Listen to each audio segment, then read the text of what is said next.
Are you following Super Rugby Pacific?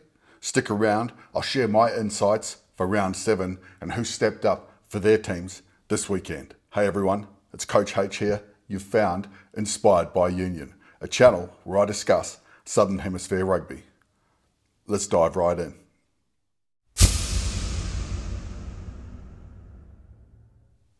I'll pay close attention to my match of the round, the Rebels versus the Drua. I'll also look at the other 3 results from the weekend. Fijian Drua versus the Rebels.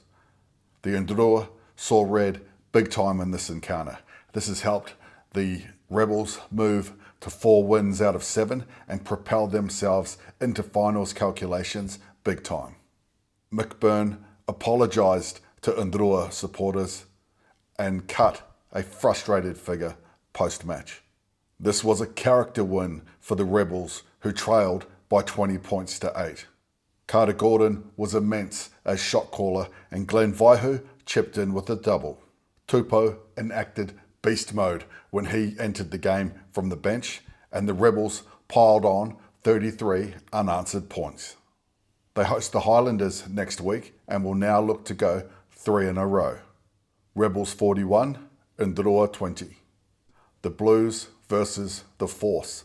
Ofa Tuangawhasi scored his 3rd try in 4 games, and his membership to the front row club is looking shaky if he keeps up these try-scoring antics. The Blues put the hapless Force to the sword, and clinical work at the breakdown led to lightning-quick ball that helped to open holes in the Force defence. Funaki enjoyed his start and was an energizer bunny throughout. Hoskins Satutu was busy on both sides of the ball and must be in calculations at this stage for higher honours. The Force were disappointing, and it will be back to the drawing board as they alter their plans moving forward for the rest of the season. The Blues in a blowout by 50 points to 3. The Chiefs versus Moana Pacifica. Imoni Narawa was back. He had his hand in a number of tries despite never really hitting top speed. So good to see this weapon back. The home side recorded its biggest ever win, and there is now a gap developing between the top 6 and the bottom 6 sides in the comp. Moana tried their heart out, but honourable losses don't stack up in ensuring a sporting franchise survives. DMAC was back, and so was the direction and energy that was sorely missing last week. Chiefs 68, Moana Pacifica 12.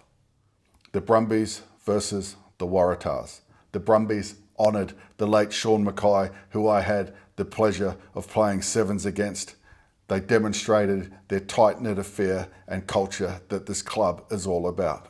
Initially an arm wrestle, power forward Rob Valentini broke this game open with some destructive ball carrying on his way to the line. The Tars game was littered with mistakes. The Brumbies feasted on these errors and kept the scoreboard ticking over with the trusty boot of Lolasia and clinical finishing. Stephen Larkham has his side progressing nicely as the front-running Aussie franchise.